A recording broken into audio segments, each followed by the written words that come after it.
tonight's game, do you feel that you guys at least took some steps, especially after Buffalo game? I know there's been such things.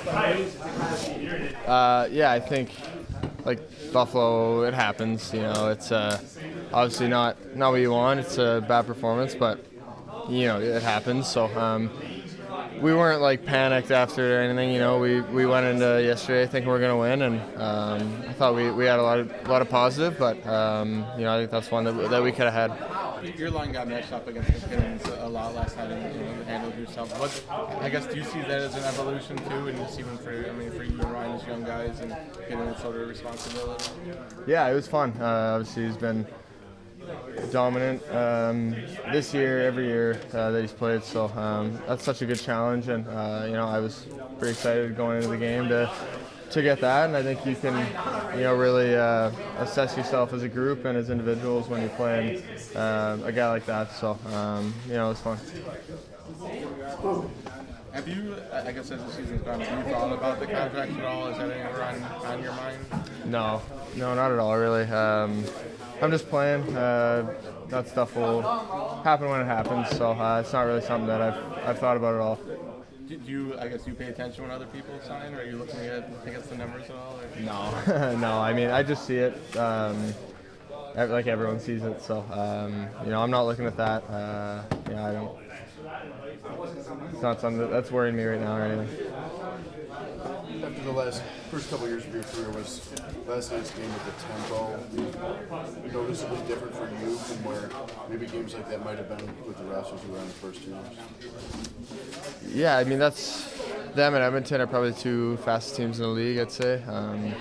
But we're right there. Like you know, we can push the pace with anybody in the league. So it's a lot of fun to play that way when you have all that speed and you know skill that we have. So I thought, you know, like I said before, it's great to get challenge against a team that has been playing the best hockey in the league so far. And you know, when you feel like you can skate with them and play with them like that, it's obviously a positive. How are Rislip and Teravainen? I think they're fine. They're just kind of maintenance days. Yeah, okay. Yep, taking care of a couple things. So I anticipate both in the lineup tomorrow. Wednesday. Burakovsky. He's still day to day. You know, I'll probably know a little bit more tomorrow and kind of go from there. But progressing. Same looks different timeline, but with Brossois, looks like him getting into some drills and everything. Yeah, he got thrown in at the end on a tough drill, but yeah, we're trying to get him integrated into some more kind of, I guess, real type situations. So we'll continue to do that as we go. Do you know what the overall plan is for him? You know, let's take that when it comes. I mean, right now, let's get him to where he's healthy and ready to go. You alluded to it yesterday before the game, talking about young players getting acclimated to the NHL lifestyle, and Connor's now in year 3, and he's had to adjust some things, and he said he's been talking to some of the younger guys. As a coaching staff, what types of things do you talk about to the young guys so they can deal with 3 and 4 back-to-backs? You know, we talked. There's a couple different kind of situations. Like we've talked certainly about when you don't have your best stuff. What do you do? Because you're not always going to go out there and feel like $1 million. You're, very few games you're going to necessarily have your best legs. Maybe your hands, you just don't have it that day. So what do you do? So one, you have to make sure you play with your brain too. So if you don't have your best legs, you got to play with your brain. You got to make sure that you play within the structure. And that's something we probably did poorly in Buff. 2, it's okay if you're an offensive guy. It's okay in some shifts for the shift to be tied and just to come out and that nothing happens in that shift. That's okay. You just play that game, and sometimes it's a long game where, and by that I mean, and that actually was told to me by Henrik Zetterberg years and years ago. And what he meant by that was, like, you don't have to force it if it's not there. And if you can tie your shifts, and then at some point maybe you win it on special teams, or you win it with a certain play late, or whatever that might be. And so those are just learned processes. I think when you're young, you feel like you have to force it when it's not going your way, that's actually the worst thing you can do. I think any time in life when you try to force things, you're in trouble. So just learning how to kind of take what the game gives you at times and take, depending on where your game's at, not forcing if it's not there. Were you impressed by how he handled the McKinnon matchup? Because I'm sure part of his brain is thinking stop him defensively, but the other part of him is also wanting to stay aggressive offensively. Yeah, and I think one of the things I think the best players can do is they can defend and then kind of off of that transition to offense real quickly. And Connor can certainly do that. I thought he did a really good job in the matchup overall.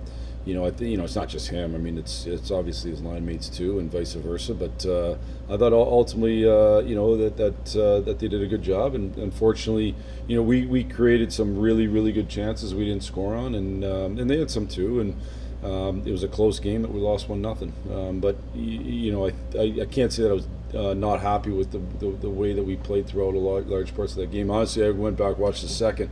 Until they scored, they really didn't have anything, and we probably had opportunities to have more. We just didn't either quite connect or shoot the puck enough.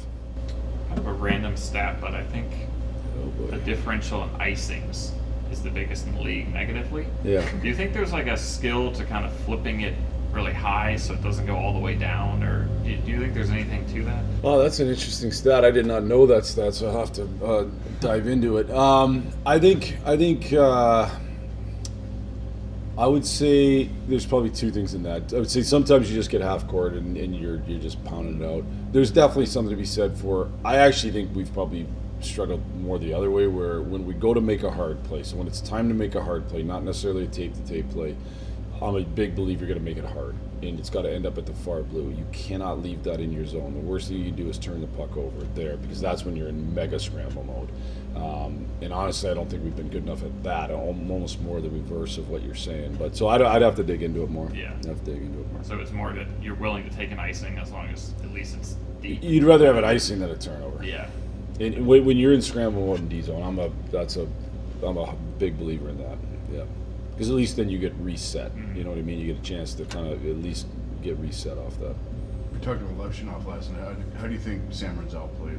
I thought as the game went along, he got better and better and better, and probably looked as good as he had in a while. I thought in the third period, I thought he played really well as the game went along, and how did it show? It was him skating with the puck up the ice, controlling the play. That's when he's at his best. How do you think he and Chris look together on that power play unit?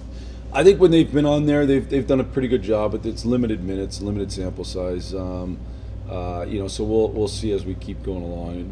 But I thought so overall they've done a pretty good job. It's been a quiet little bit for Nazar as of late. I guess what have you seen from him? I think there's still been moments where he's created. I think he hasn't played quite as good as he had earlier in the year, and that's a little bit of the ebb and flow of the season. So I'd expect him to kind of get back going at a higher rate here, certainly offensively. At some point, I took him off that top unit, so that can hurt you two ways. It can hurt your production just from a power play standpoint, which is a big one, and then two, sometimes you don't feel the puck quite as much, and that can have some negative effects. So we'll see where that goes. He's been out the last little bit. I think he's got another level to his game as of late, and he was out with the injury for a little bit, probably played a little bit hurt, and he's kind of working through that. As Ryan Green was coming through the pipeline, he was sort of thought as sort of the Jason Dickinson top 9 center type. And how have you seen him adjust to playing top line winger? And do you see more offensive potential out of him? He's a player who has a lot of skill for a guy who maybe hasn't produced at high numbers on the way up. His skill set is his ability to pass, his ability to shoot, just his pure skill set is very good. Can he do it on a top line and produce the way those guys have to produce? I don't know that. I honestly don't. Until he kind of does it, I don't know. I know he's going to be a good player in the league. I know that for sure, and I know he can kind of fill different roles. Whether he remains a top line player throughout his career, I guess we'll see. But I think he's done a good job on that line. He's smart enough to play with Connor and kind of play off him and Burakovsky. He's got enough skill to make a pass to Connor at the right time, or to have the opportunity to finish. Again, does he do it at the rate you need to be a couple line player on a championship level team? That's the question that we'll know in hopefully a number of years.